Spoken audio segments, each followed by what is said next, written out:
Bueno, vamos a darle un aplauso a Jesús y a la Santísima Madre. Bendito sea el Señor,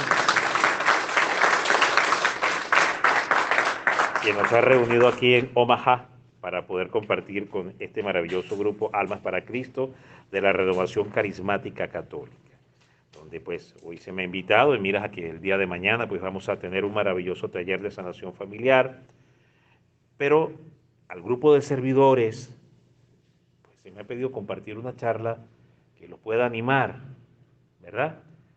Que los pueda, combustible, hermano. ¿Ya? Fuego. Diga conmigo, ¡fuego! ¡Fuego! Amén, despiértese, hermano. Entonces, que pueda traer fuego, ¿verdad? Animación en esto de seguir a Cristo, porque es que seguir al Señor es una cosa tremenda, hermano. Una cosa es leerlo y otra cosa es vivirlo. Seguir a Jesús es muy claro. El Señor dice en su palabra, y todo aquel que quiera seguirme, salga sapo, salga rana, haga lo que le dé la gana. No dice así, ¿verdad? No, no dice así. ¿Cómo dice? Tome y... No, antes dice otra cosa. Antes de decir sígueme dice otra cosa. Niéguese. Y después, sígame. ¿Cuántos dicen amén? Amén. Entonces, digan conmigo, 3 pasos. 3 pasos. Tomar la cruz. Tomar la cruz. Negarse. Negarse. Y después sí seguir. O sea que ¿cuándo estoy siguiendo a Cristo? Es la pregunta. En el entendido que seguir a Cristo es ser discípulo. La palabra discípulo viene del griego discipulare, que significa seguidor. Seguidor. La misma pisada donde Cristo deja su huella ensangrentada, yo también pongo mi calzada. Seguidor significa. Entonces, antes de ser un seguidor, ¿qué tengo que hacer? Tomar la cruz, negarme, y ahí sí seré discípulo. Entonces, este es un tema que tiene que ver también con las condiciones y las circunstancias que todos vamos viviendo en la vida. Muy bien. Les hablaba hace un rato sobre los discípulos de Maús. Este pasaje que está en el capítulo 24, verso 13 al 29 del Evangelio de San Lucas. Este pasaje nos habla de 2 momentos. Por un lado nos habla de la experiencia de unos caminantes. Ahí no habla de discípulos todavía. Ahí habla de caminantes. Van a ser discípulos al final, ya después de haber tenido la experiencia. Pero al principio son caminantes. Y es que esa hay una gran diferencia. Y tenemos que examinar cómo estamos caminando en el Señor, porque una cosa es caminar y otra cosa es ser discípulo. Es una gran diferencia. De hecho, la palabra Emaús viene de Maús, en griego, que significa aguas termales. Es decir, ellos iban en abierta oposición a la palabra que Jesús les había dicho, permanezcan en Jerusalén. Y ellos iban 11 kilómetros diametralmente opuestos a la palabra. Yo le llamo los 11 kilómetros de la desobediencia. Los 11 kilómetros de la ignorancia. Los 11 kilómetros fallidos en los que muchas veces en seguir a Cristo hemos caído. En este tema de seguir al Señor. Porque la orden que Jesús había dado era permanecer en Jerusalén. Y estos salían de Jerusalén, 11 kilómetros apartados de Jerusalén, que Jerusalén es la iglesia. Es la iglesia, representa a la iglesia. La unión apostólica con la iglesia. La coinonía con la iglesia. La unidad del cuerpo, la unicidad del cuerpo, unidos en el cuerpo. Unidad. Y iban en abierta oposición, 11 kilómetros hacia allá, hacia un lugar donde significaban aguas termales. Aguas termales, ¿qué representan?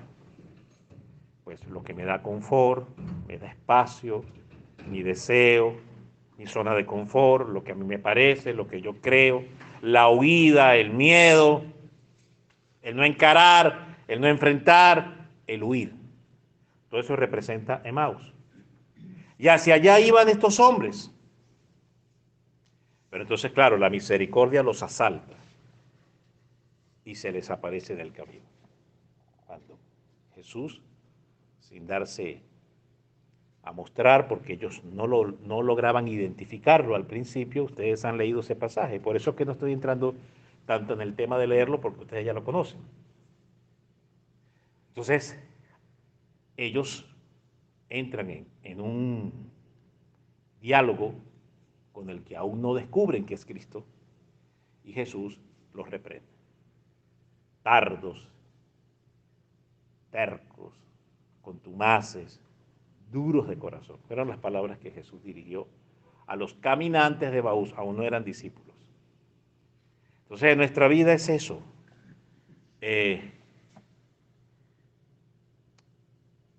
llamado parte también de una experiencia, y es muy importante, que es lo que no le pasó a estos caminantes.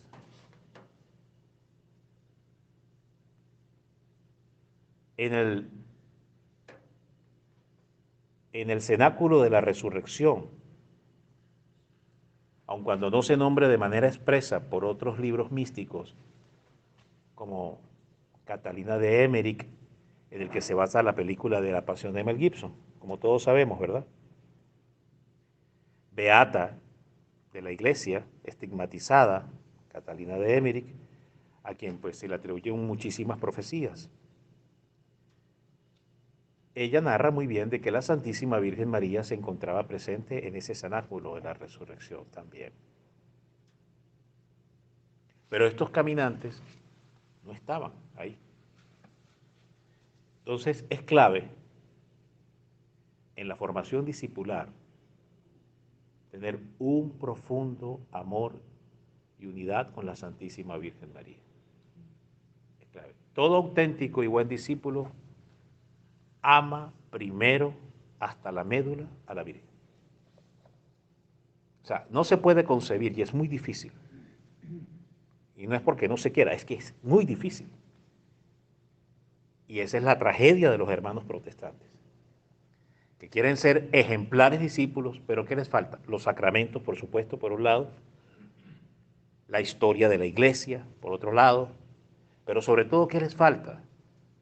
María. María. Y por muy buenos deseos, no alcanzan a ser buenos discípulos, porque se necesita primero una unión entrañable con la Santísima Virgen. En el caso de los caminantes de Emaús, fíjense ustedes, ellos no estaban en el cenáculo donde estaba la Virgen. Ellos estaban fuera de ese cenáculo, caminando 8 kilómetros hacia un destino, hacia un lugar que no era lo que la palabra del Señor había indicado. Estos otros, que es la iglesia, sí estaban ahí. Y María estaba ahí presente, como lo estuvo presente también en el capítulo 1, verso 14 del libro de los Hechos, en el cenáculo de la resurrección. ¿Se acuerdan? En el aposento alto, y ahí estaban reunidos todas las mujeres, ¿verdad? Y estaban los apóstoles unidos todos unánimes en oración junto con las mujeres y María, la Madre de Dios. Entonces María es vértice, María es clave, María es medular en este tema de ser buenos discípulos. De hecho, de acuerdo a San Luis María Griñón de Montfort, a quien pues el Espíritu Santo le dicta el tratado de la verdadera devoción, explica muy bien en el tratado de que María es la que va a formar los apóstoles y discípulos del fin de los tiempos. Están encargados a ella. Ella los tiene que llamar, los tiene que reclutar, los tiene que organizar, los tiene que formar, los tiene que instruir y los tiene que dar a luz. Y todo esto a partir de una experiencia interior dentro del corazón de ella. El Espíritu Santo formó a Cristo a través de quién? ¿Quién le dio huesos? ¿Quién le dio carne? ¿Quién le dio nervios? Entonces, ¿dónde tú puedes tener el cuerpo de Cristo? En el mismo lugar donde el Espíritu Santo lo dio. ¿Dónde? En María. ¿Dónde puedes tener los pensamientos y el sentimiento de Cristo? ¿Dónde se formó el corazón de Cristo? Entonces, ¿dónde lo puedes tener? Y digo yo, ¿y necesita un discípulo para ser verdadero discípulo el corazón de Cristo? ¿Sí o no? ¿Qué es el corazón de Cristo? Pensamiento, sentimiento, acción. ¿Sí o no? Eso representa, además de la adoración, por supuesto, de la devoción, pero en esencia representa emoción, pensamiento, intuición, espíritu, mente, palabra. Todo eso es el Sagrado Corazón. De Jesús estoy hablando. ¿Y dónde se formó? En María. ¿Quieres tú tener el corazón de Cristo en el entendido de ser un discípulo de Cristo? Que da la vida por Cristo. Tienes que ir a ella. O sea, no es un capricho, no es una obsesión. Es que no es una imposición. Es la revelación de la palabra. Léase el pasaje de la encarnación por Dios. Capítulo 1 de Lucas. Capítulo 2 de Mateo. Léase la palabra. Ahí está. Además de toda la evidencia de los hechos a lo largo de 2000 años que lo confirman. Por todas las apariciones y mensajes de la Santísima Madre.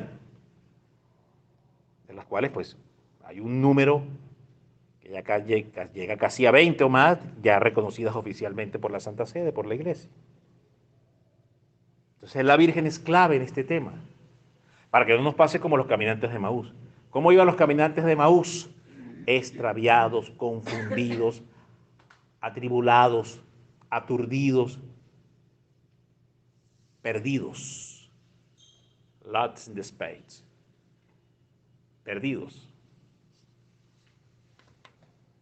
Tuvo que ir la misericordia hasta allá y atravesárseles en el camino y decir, bueno, si yo no me aparezco acá y no les revelo y no les hablo, ustedes se van a perder.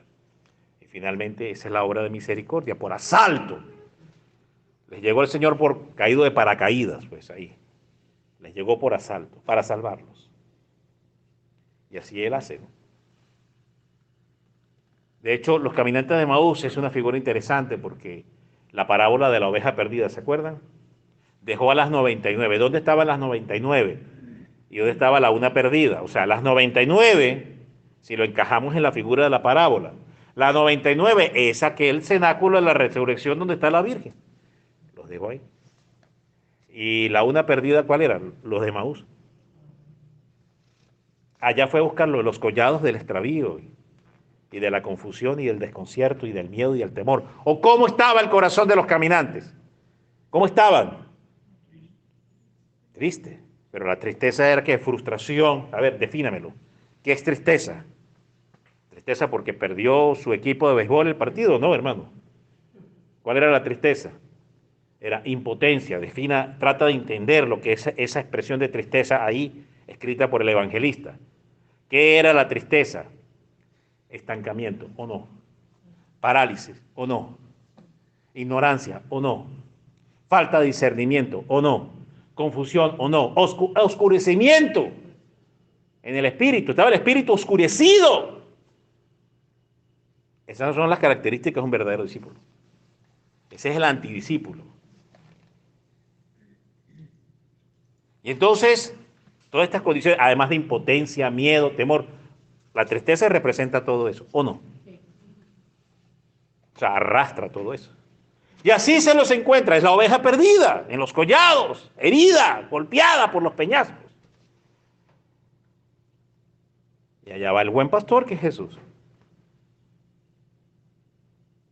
Y hay algo tremendo, ¿no? Tremendo. Porque aún esa acción emprendedora, salvífica, salvadora de Jesús, por esos caminantes, que ahí estamos usted y yo. Es lo que quiero que entienda esta noche. Fue por intercesión de la Virgen. ¿Pero cómo? Es que ahí no aparece la Virgen por ningún lado. Claro, que usted no se ha leído el tratado, por eso es que no lo entiende. Porque en el tratado, fíjense lo que dice. Fue escrito por el Espíritu Santo a través de San Luis María Griñón de Montfort. El tratado, en el numeral 19, hace alusión, y esto es el libro predilecto de San Juan Pablo II, que se lo sabía de memoria, es la doctrina más pura e insigne, según el Papa Pío IX, Pío IX, los papas píos. ¿Sabe cuáles son los papas píos? Pío IX, Pío X, Pío XI son los papas píos. Muy bien. Estos tres papas píos decían y avalaron y aprobaron el Tratado de la Verdadera Devoción. Muchas de las cartas o encíclicas donde hablaron de la Virgen se referían al Tratado de la Verdadera Devoción. O sea, Juan Pablo II se lo sabía de memoria. ¡De memoria! Se sabía este libro. Entonces ahí dice en el numeral 19 lo siguiente, fíjese usted qué interesante. Si examináramos de cerca el resto de la vida de Jesucristo, veremos que ha querido inaugurar sus milagros por medio de María, correcto. El primer milagro en el orden de la gracia, ¿cuál fue? Pues el bautismo de San Juan Bautista, ¿verdad? Por María, Shalom, viene el Espíritu Santo, se estremece la criatura y Santa Isabel, ¿qué? Se llena del Espíritu Santo. Muy bien, ese es el primer milagro en el orden de la gracia. ¿A través de quién? De María. Claro, Jesús, por supuesto, pero ¿a través de quién? De María, no sin ella. No sin ella. Inauguró su primer milagro en el orden de la gracia. Jesús, estoy hablando de Jesús el Señor. ¿A través de quién? ¿Ha podido haberlo hecho sin ella? Claro que sí. ¿Lo hizo? No. He ahí el misterio. Y si Jesús no prescindió de su madre, porque usted y yo sí. Él no prescindió de ella, pudiendo hacerlo, porque es Dios, ¿sí o no? Sí. Pero no prescindió. Y eso es lo que patea y humilla al diablo, hermano. Le rompe los cachos. Porque dice, ¿cómo es posible que un Dios incontenible se haga contenible en una criatura? No lo aguanto. Demasiada humildad. Me revienta. No lo soporto. Porque ese es el Dios humilde. Y no nos cabe aquí el Dios de las Pléyades, del universo, de los planetas, que hizo toda la creación, del espacio que es inmedible. Se hizo contenible, pequeño y humilde, al grado de depender de una mujer que le diera moléculas, carne, sangre, nervios, todo. Es que no cabe en la razón esto. Dios no prescindió de ella, porque nosotros acaso sí. Ese es el camino que Cristo nos dejó marcado para ser verdaderos discípulos. Dígame, ¿sí o no? Sí.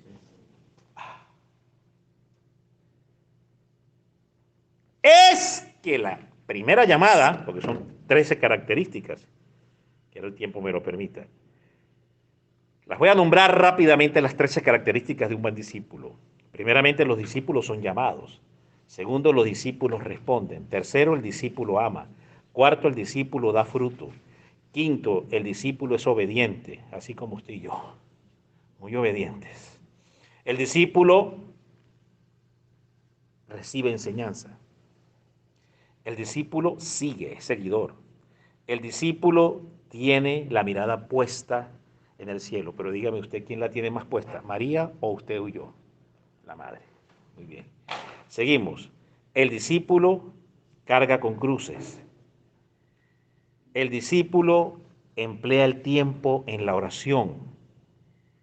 El discípulo ama y sirve a Dios y al prójimo. Y el discípulo hace a otros discípulos. Esas son, pues, las 12 características. Habrá muchas más, las condensamos en 12, entiendan. Habrán muchas más y habrán personas que habrán escrito sobre esto y grandes doctores y exégetas y teólogos que habrán dicho, hay 1000 características. Muy bien, aquí estas son 12, estamos resumidas en 12 características. Bueno, para llegar ahí, primero la llamada. Correcto. Primero la llamada. Pero antes de la llamada, resulta que tú tienes que seguir el mismo paso de Jesús. Jesús te llama a seguir sus mismos pasos. Y el primer camino que Jesús nos dejó marcado es que se encarnó y se hizo dependiente de su madre. ¿Qué fue lo primero que hizo Jesús en la Biblia? Díganme ustedes, ¿qué fue lo primero que Jesús hizo en la Biblia? ¿Qué dice la palabra de Dios, que revela, que habla, que dice? ¿Qué fue lo primero? Léase los evangelios. Léase los primeros capítulos de los 3 evangelios sinópticos. Léaselo, hermano. ¿Qué dice? ¿Qué fue lo primero que hizo Jesús? Llegó con fuerza y poder, pateó al diablo y empezó a predicar. ¿Así? No. Eso es lo que los protestantes hacen, un salto cuántico y se tácata y cortan la Biblia y se olvidan de la encarnación. ¿O no? Sí. Y de una vez empiezan a hablar de un Cristo actuante y ejecutante y del ministerio público. Aguántate, hermano, ya va. ¿Y por dónde comenzó? ¿Qué fue lo primero que Jesús, hablando de hacer lo mismo, de un discípulo de Cristo, que comienza igual que Cristo, actúa igual que Cristo, sigue los mismos pasos de Cristo, igual que Cristo? ¿Qué fue lo primero que hizo? Se encarnó. Entonces, ¿qué es lo primero que tú y yo tenemos que hacer? Encarnarnos en quién. Esa es la consagración al Inmaculado Corazón. Entonces, antes del llamado, el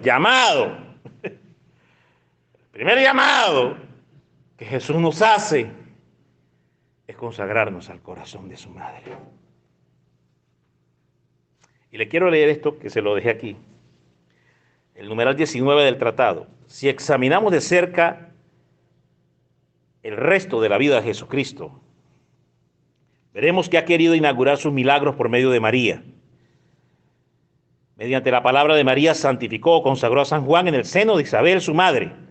Habló María, Shalom, que significa paz, bendición, prosperidad. Significa la palabra Shalom, que es lo que dice la Virgen cuando entra en la casa de Santa Isabel, ¿verdad? Muy bien. ¿Qué sucedió? Bueno, quedó Juan consagrado. Este fue el primer y mayor milagro de Jesucristo en el orden de la gracia. Ante la humilde plegaria de María. No era el tiempo, pero María tenía el poder, porque Dios se lo había dado en la encarnación, de convertir el no de Dios en el sí.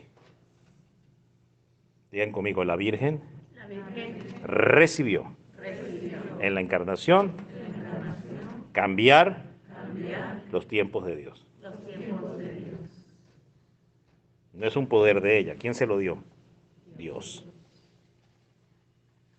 Entonces Dios le dio ¿cuál poder? Te voy a dar el poder de que cambies mi sí en no y mi no en sí. ¡No ha llegado mi hora! ¿No fueron lo que le dijo Jesús? Sí. ¿Y qué pasó finalmente? Hizo lo que su madre le dijo. Volvió el no en qué? En sí.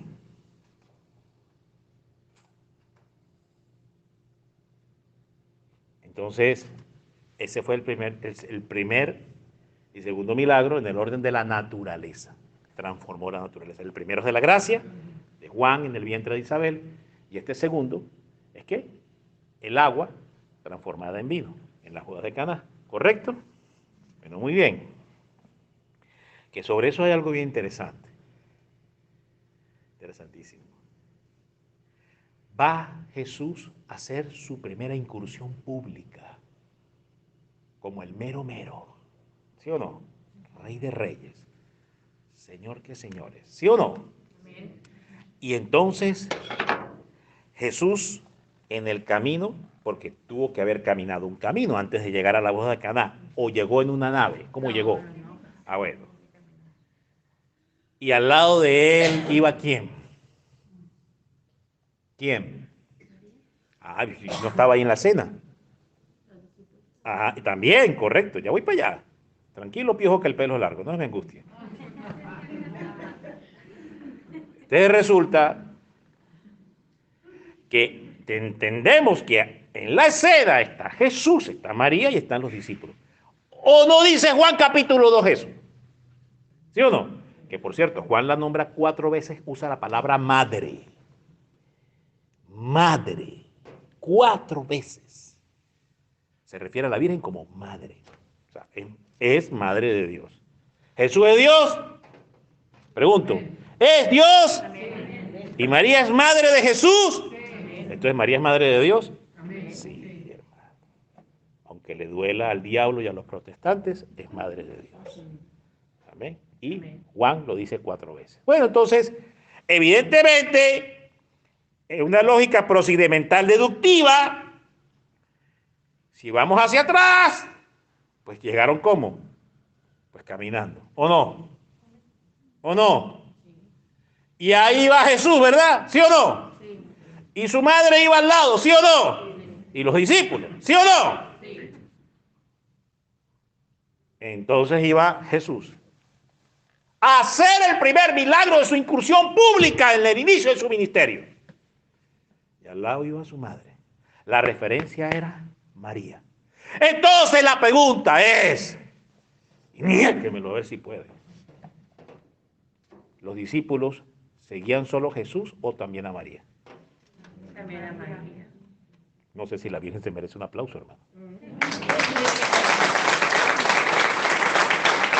Pero ¿cómo es posible, hermano? Ya va, que yo me he leído este pasaje no sé cuántas veces y nunca se me ocurrió que los discípulos también seguían a María en ese pasaje. ¡Oh, no! Sí, lógico. Es que estaban siguiéndola a él, claro, a él, y él con ella. No, él y él con ella. Y los discípulos ahí, ¿a quiénes seguían entonces? A Jesús sí. Y María. Esa es la figura, la experiencia de un discípulo. ¿Amén? Y esa era la primera experiencia, a ver, la primera misión pública. ¿Ya? Todavía Jesús no había sacado ni al primer demonio, no había ni sanado al primer enfermo, no había predicado ni la primera enseñanza, ¿sí o no? Sí. Es lo que marca la pauta de su ministerio público, ¿o no es así? Sí. Lo enseña la historia, la doctrina, toda la historia de la iglesia, ¿sí o no? Sí. Bueno, muy bien. Y entonces la referencia con la que arrancan los discípulos, su discipulado, es siguiendo a Cristo a través de ¿quién?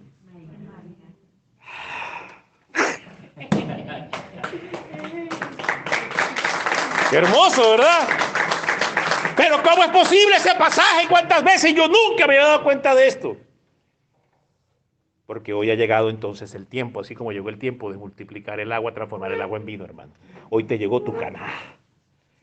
Te llegó tu caná. Amén. Así que gócese.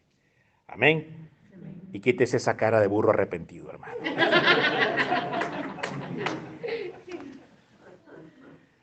Así las cosas que tenemos aquí en perspectiva.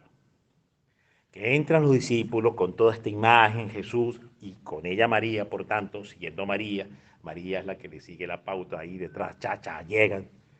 Y después, ellos ahí viendo que la madre se lanza a esa intervención, mano. ¿O es que ellos no oyeron cuando la madre intervino? No, ¿qué dicen los protestantes? No, es que ellos estaban como la canción de Shakira. Sordo, ciego, mudo y tartamudo. No, los discípulos no estaban así. ¿Ellos oyeron o no oyeron los discípulos? Dígame. Sí. ¿Oyeron lo que la Virgen le preguntó a Jesús? ¿Sí o no? Sí. Eso es discipulado, no es discipulado. ¿Hay o no hay discipulado ahí? Sí, hay. Esa es la experiencia, están teniendo su experiencia de discipulado. Bueno, se les está enseñando cómo es el asunto, ¿verdad? Mire, el asunto es así. El asunto es de esta manera. Amén. Pero es que 33 años atrás, otro ya había recibido también la enseñanza del discipulado. ¿Cómo es que se inicia el discipulado en Cristo? ¿Esa fue quién? Santa Isabel y Zacarías. ¿O es que el milagro Isabel lo vio por medio de quién? Y Zacarías, que tenía la lengua entrabada como un nudo de corbata. Pues eso era un nudo de corbata lo que tenía en la lengua. No tenía la lengua trabada. Si uno se le destrabó la lengua, ¿fue por qué? Porque se lanza esa famosa proclama, esa es la oración de Zacarías, que se lee en los laudes, en los preces, ¿se acuerdan? En la liturgia de las horas, ustedes no hacen la liturgia de las horas, ¿verdad? Esa es la oración universal de la iglesia, que se hace en la mañana, los laudes en la mañana, las preces en las tardes. Bueno, muy bien. Y entonces, esta oración que está incluida en el cuerpo de la liturgia de las horas, que es la oración universal de la iglesia, que hacen todos los religiosos, sacerdotes y religiosas también, y laicos también. Está el himno de Zacarías, búsquenlo en la Biblia. Ah, y es que solo Santa Isabel fue la única llena del Espíritu Santo, porque sí, se llenó del Espíritu Santo, dice la Escritura, porque San Juan se bautiza, se estremece, se consagra por la palabra de María, o de Cristo a través de María, como lo quiera ver, es lo mismo. Entonces resulta que también Zacarías estaba escuchando, hermano, y se le destrabó la lengua y se lanza ese himno. Es una proclama profética hermosísima, bellísima en la Escritura. Si no lo tiene en el teléfono, googleelo, ponga himno de Zacarías y búsquelo por Google. ¿Sabe que hay un santo poderoso, ¿no?, en la internet? ¿Sabe quién es? ¿Sabe cuál es el santo poderoso en la internet? ¿No sabe? San Google. San Google. Muy bien. Entonces resulta que ya había dos padres de familia, o unos padres de familia. ¿Eran quiénes? Isabel, ¿verdad? Zacarías. Y Juan, que ya estaba, ¿qué? Adulto. Estaba también de 33 años. ¿O no? De 30 años, perdón. Estaba ya de 30 años. Entonces ya había una familia que daba referencia. ¿Cómo fue su inicio en la vida en Cristo? ¿Y fue por la visitación de quién? Dígalo. ¿Por la palabra de quién? ¿Por la intervención de quién?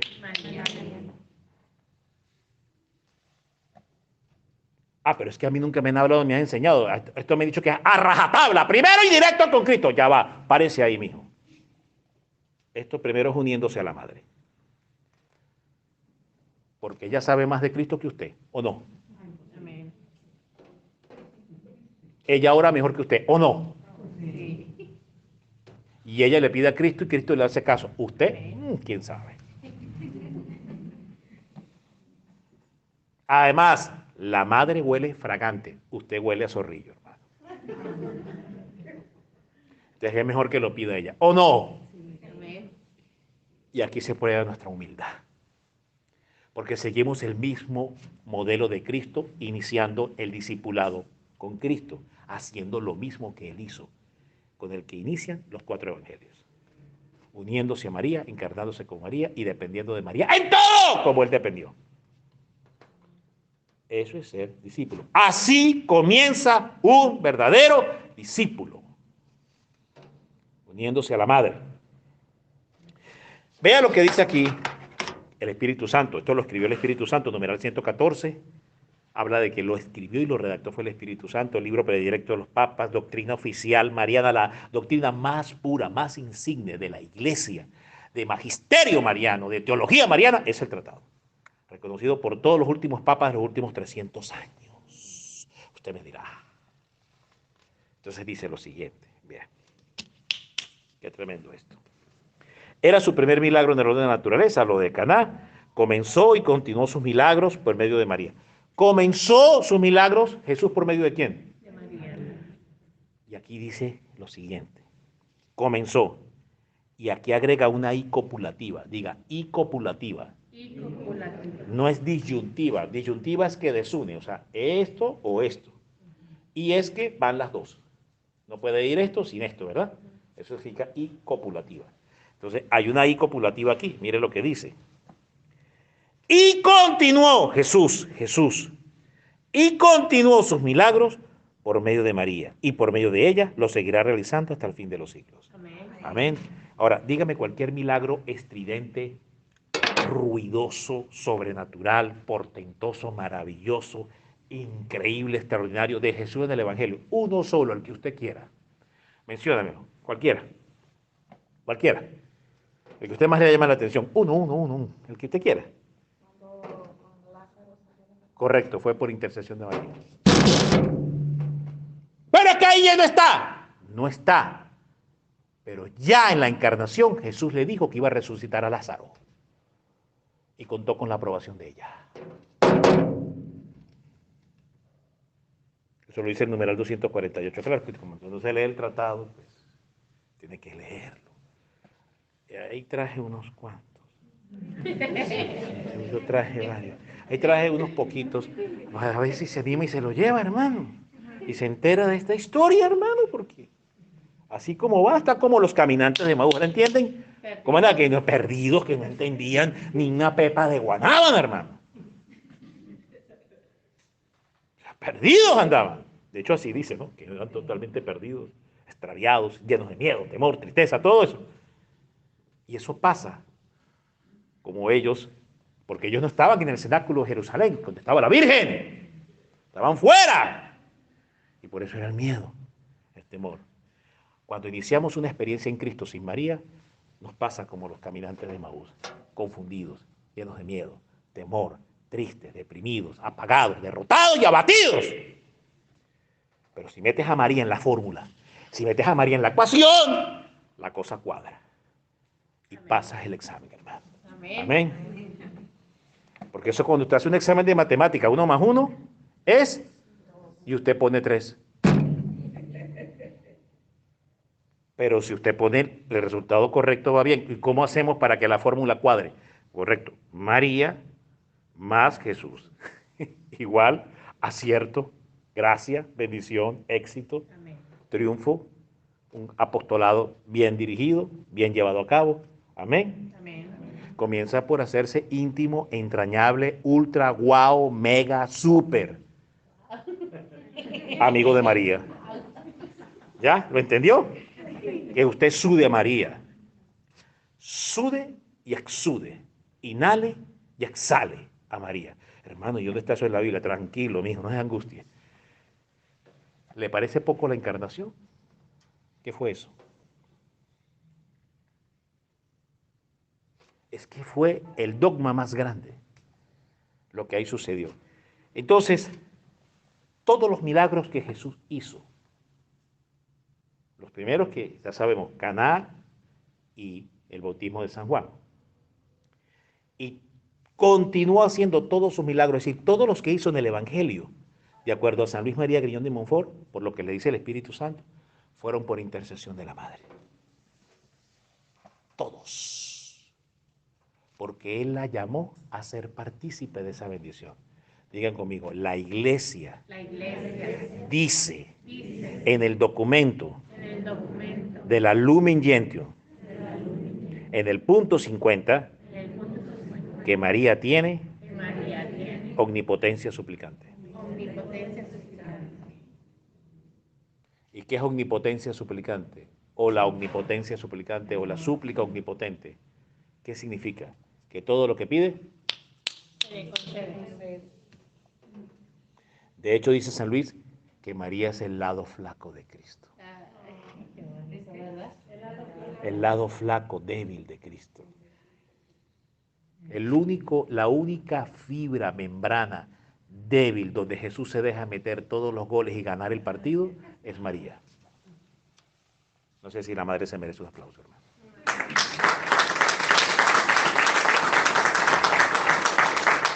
Y todo esto para entrar en una verdadera experiencia de ser discípulos. Y no nos pasa como los caminantes de Maús, vuelvo e insisto. Entonces salimos a meterle goles al diablo y terminamos del otro lado de la cancha metiéndoselos, pues, a favor de él. Entonces, interesantísimo esto, porque fíjense lo que dice el numeral 248 de lo que sucedió en la encarnación, pero quisiera un poquito más antes de ir al 248, detenerme más en las bodas de Caná. Estaban los discípulos y ellos oyen cuando la Virgen interviene, ¿sí o no? Y de repente por un le emite un codazo por ahí. Uy, mira ahorita, vas a ver lo que Jesús, misógeno machista, le va a decir a su madre. Le mete un codazo por ahí. ¡Cállate, mujer! Aquí solamente hablo yo. Yo te dije en el camino que tenías que quedarte callada. ¿Cómo te atreves a intervenir aquí? ¿Le dijo eso el Señor? No. Esa es la interpretación burda, malandra. ¿Saben qué es malandro, verdad? Sí. Maligna, malandra que hacen los protestantes.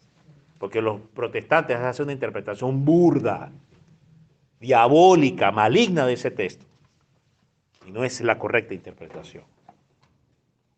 Entonces él dice, mujer, pero si aún no ha llegado mi hora. Entonces cuando le dice mujer, los discípulos que eran judíos y todos los que estaban en la escena, que por tradición judía sabían que desde el Génesis se había dicho que una mujer que iba a ser ¿qué? En Génesis 3:15, ¿qué dice? Que una mujer iba a aplastar. Eso es lo que yo soy. Jesús exalta a su madre. Dice, ella es la mujer que ustedes por tradición milenaria, desde Abraham, han oído que aplastará la cabeza de la serpiente. ¡Ella es! Es lo que dijo Jesús. Esa es la primera enseñanza del discipulado en el preámbulo del primer milagro para iniciar su ministerio público Jesús. ¿Cómo le parece? Es la primerita que se lanza Jesús. Y la Virgen, para rematar, hagan lo que Él les diga. Como si ella no supiera, como si ella ya no supiera lo que Él iba a decir. Pero voy más atrás. Cuando van caminando Jesús y María y los discípulos atrás, siguiendo a los dos sagrados corazones, o no seguían a los dos sagrados corazones. Amén.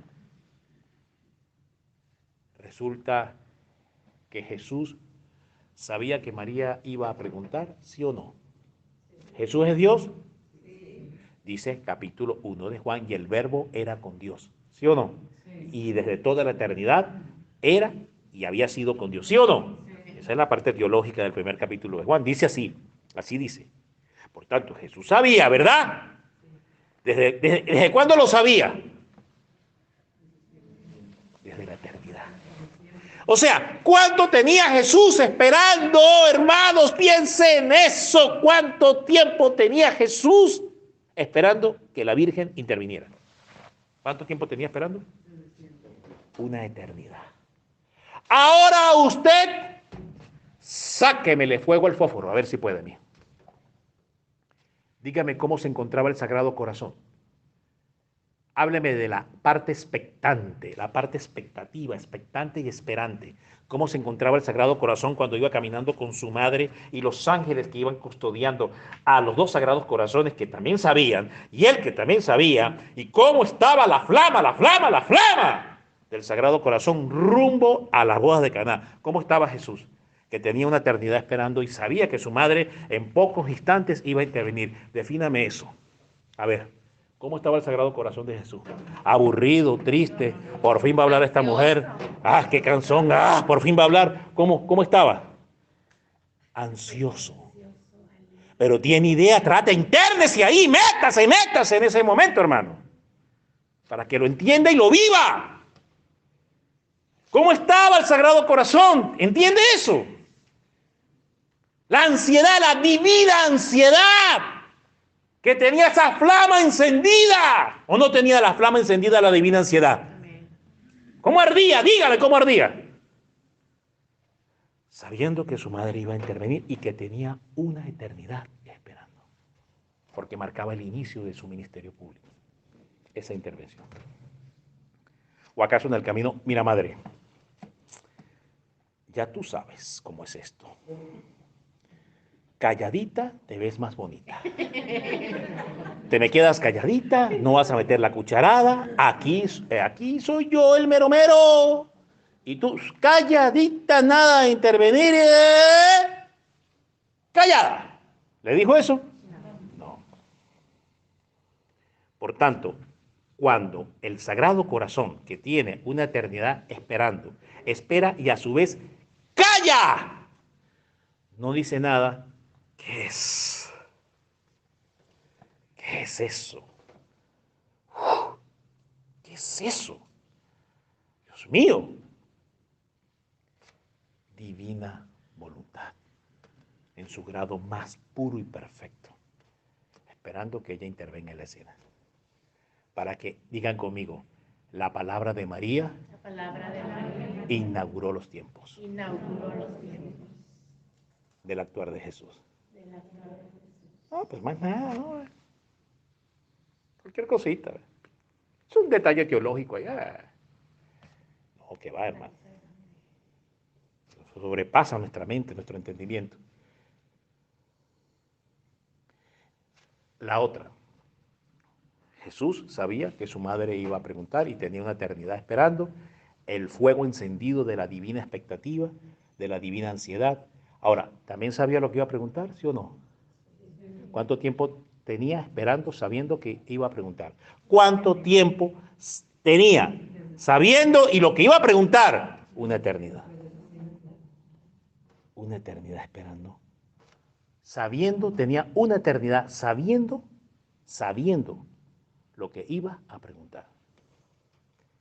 Callado, no se opuso, nunca le dijo nada en 30 años.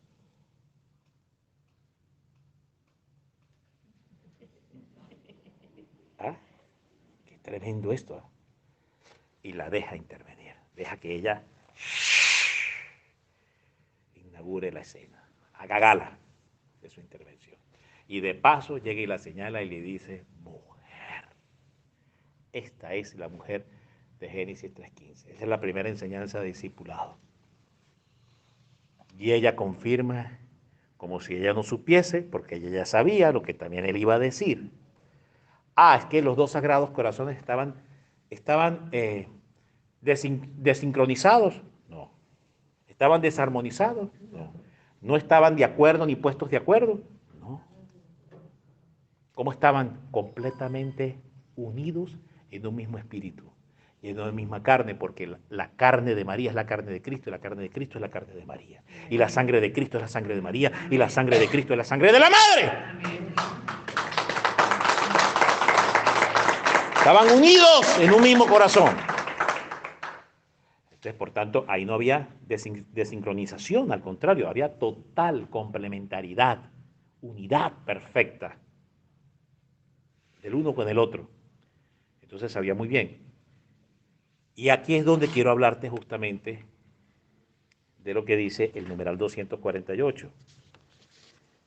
Mire usted, dice así, para ir cerrando esta charla, que me habían dicho que fuera de 4 horas, pero yo me opuse y dije 1. Muy bien. Dice así, qué hermoso.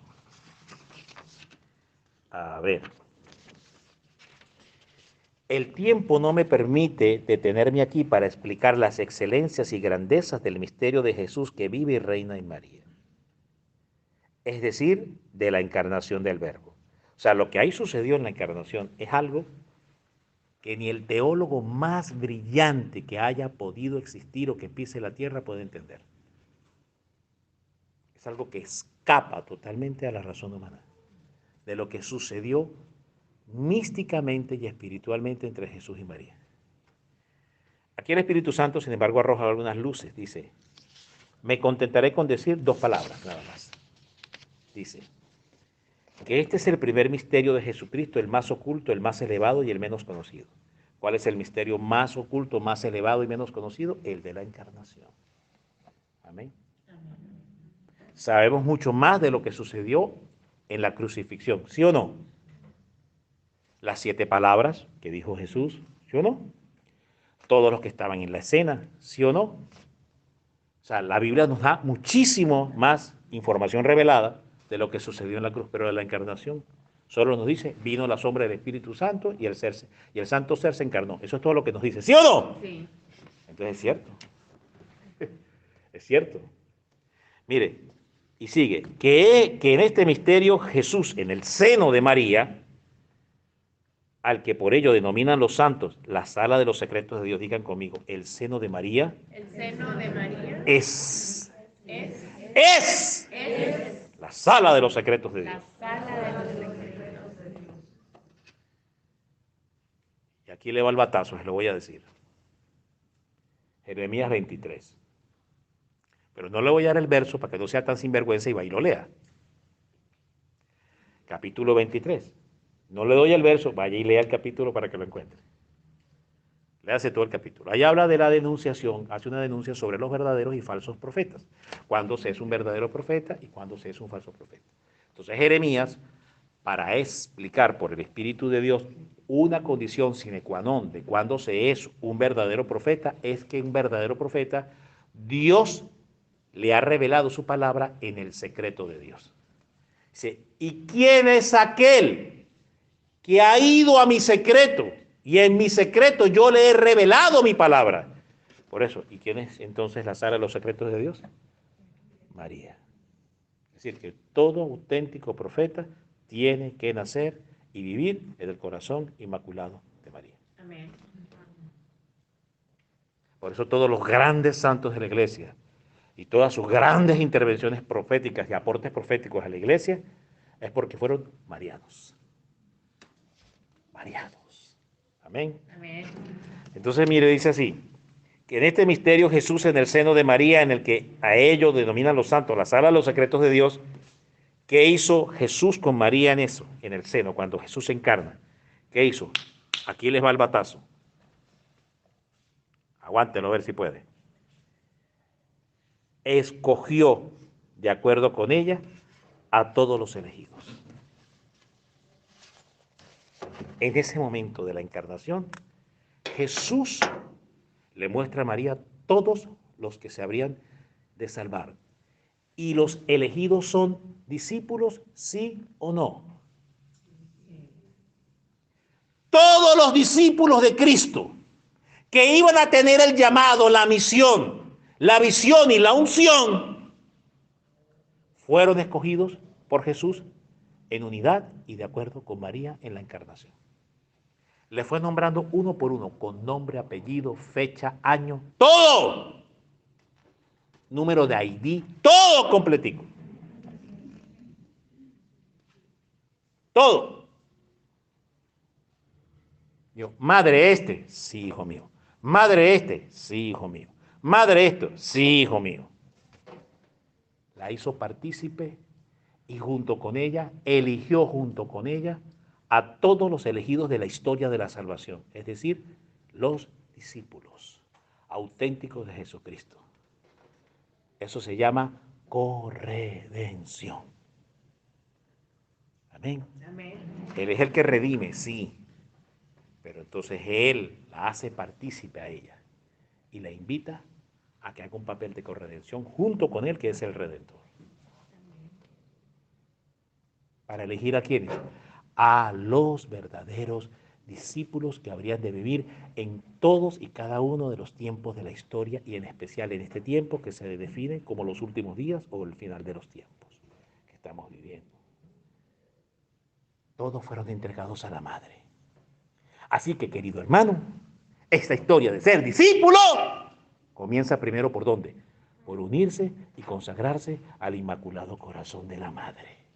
Esto no es un invento mío, esto lo dice la palabra y los grandes profetas de la iglesia y el Espíritu Santo, hermano. Amén. Y para concluir, voy a leer el 139 y ese sí usted va a ser como Condorito, mío. ¿Sabe cómo terminan los chistes de Condorito? Plop, para atrás. Mire, este sí es hermoso, que este numeral me encanta y no me canso de decirlo porque me parece extraordinario. Mire lo que pasa, hablando de ser discípulo de Cristo. Digan conmigo, ser discípulo de Cristo Ser discípulo de Cristo es caminar como Él, es caminar como Él, es hacer lo mismo que Él, es hacer lo mismo que Él, es pensar como Él, es pensar como Él, es moverse como Él, es moverse como Él, es actuar como Él, es actuar como Él, es hacer lo mismo que Él. es hacer lo mismo que Él. ¿Sí o no? Amén. ¿Sí o no? Ok, aquí va. Mire. Mire lo que dice aquí el 139 del tratado. Este buen maestro, o sea, Jesús, no desdeñó en encerrarse en el seno de la Santísima Virgen como prisionero y esclavo de amor. ¿Qué fue lo primero que hizo Jesús en la encarnación? Se hizo esclavo y prisionero de amor ¿de quién? María. Correcto. Entonces un verdadero discípulo hace lo que Cristo hizo, ¿sí o no? Amén. Correcto. Entonces el discipulado ¿por dónde comienza? Entonces la formación primero tiene, antes que me hablen de Jesús, Jesús, Jesús, Jesús, me tienen que hablar de quién? María, María, María, María. Porque si solo me hablan de Jesús, Jesús, Jesús, Jesús, y no me hablan de María, María, María, caminante de Emaús, mijo. Caminante de Emaús. Perdido. Pura letra, pura teoría de Cristo, pero estás perdido igual. Esto comienza con María. Amén. Amén. Y es lo que dice Jesús en la Biblia. Entonces mire lo que dice. Este buen maestro no desdeñó en encerrarse en el seno de la Santísima Virgen como prisionero y esclavo de amor, ni de vivir sometido y obediente a ella durante 30 años. ¿Vivió sometido y obediente a la Virgen durante 30 años Jesús? ¿Sí o no? ¿Lo dice la Biblia? ¿Sí o no? ¿De cuál es el primer paso de un discipulado? Que me hablen harto de Cristo o que yo me someta a María como Cristo. Que me someta a María.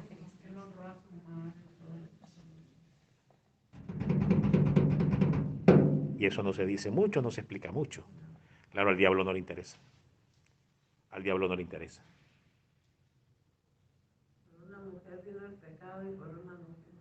Lo sacó a patadas también Dios, a través de María. De hecho, Eva ave.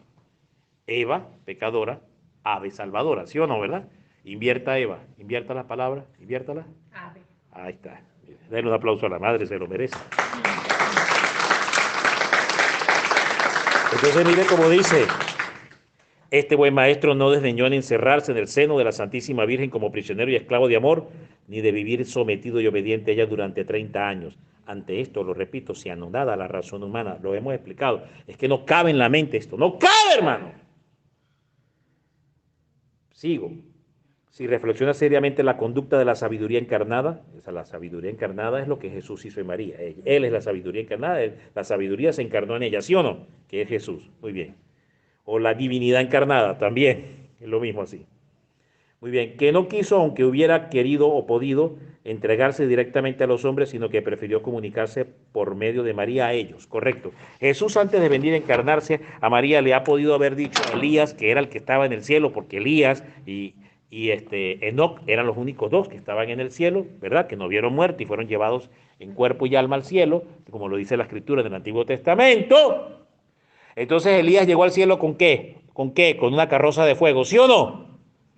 Elías, por favor, tráeme la carroza de fuego, enciéndemela, préndemela, prepara, cambio, aceite, filtro, todo, que la voy a usar para bajar. ¿Le ha podido haber pedido eso a Elías?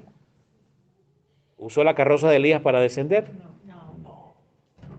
Yo voy a llegar como el mero mero, así con hacha, machete, sierra eléctrica y voy a acabar con todo y aquí se van a humillar porque sí, porque lo digo yo.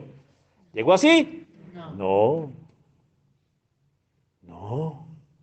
¿Qué camino escogió? El primer paso, descender y encarnarse en una mujer. No escogió venir de la otra forma, que era como lo quería Judas. Esa era la visión de Judas, ¿verdad? Y de los judíos que querían sacudirse el imperio romano de esa forma, ¿sí o no? Sí.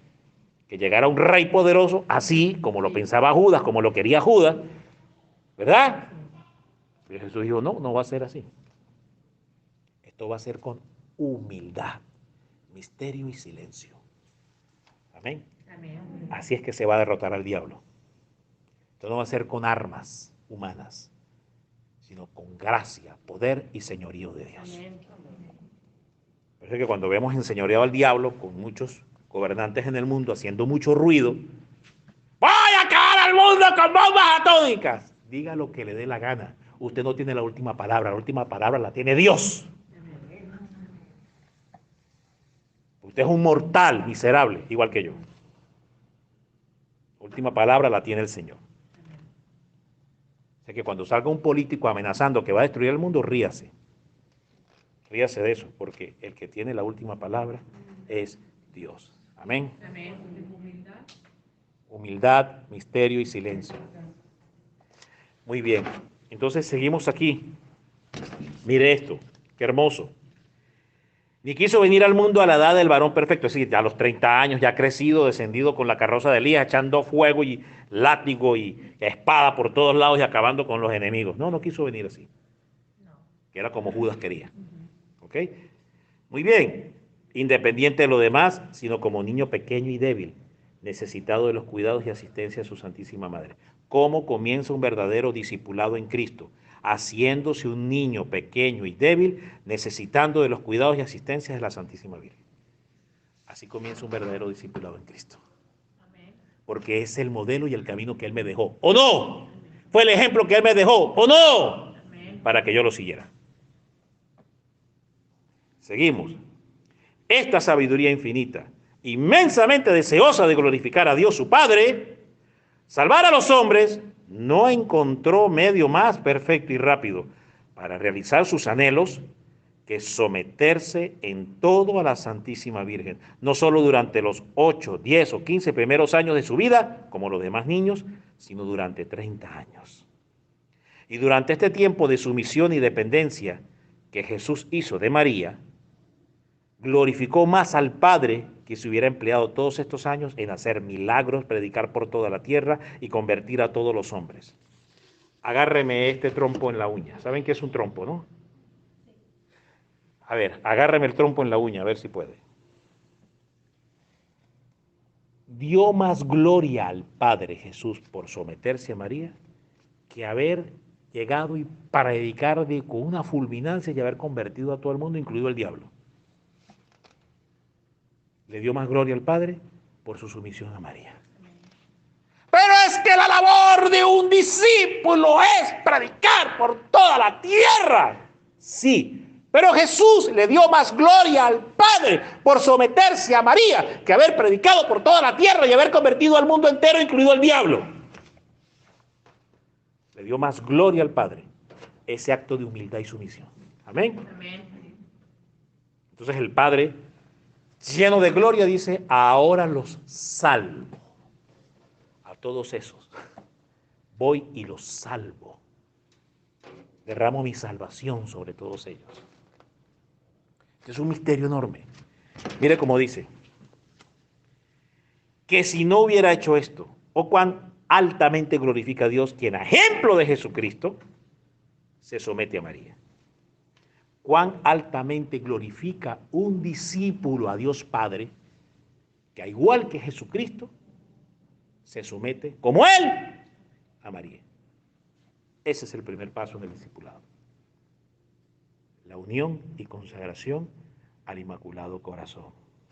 Y concluye, teniendo pues ante los ojos ejemplo tan claro y universalmente reconocido, seremos tan insensatos que esperemos hallar otro medio más rápido y para glorificar a Dios que no sea someternos a María a imitación de su Hijo. Ese es el primer paso, querido hermano, querida hermana, de un verdadero y auténtico discipulado o discípulo en Jesucristo. El Señor les bendiga, queridos hermanos. La paz esté con ustedes. Dios les guarde.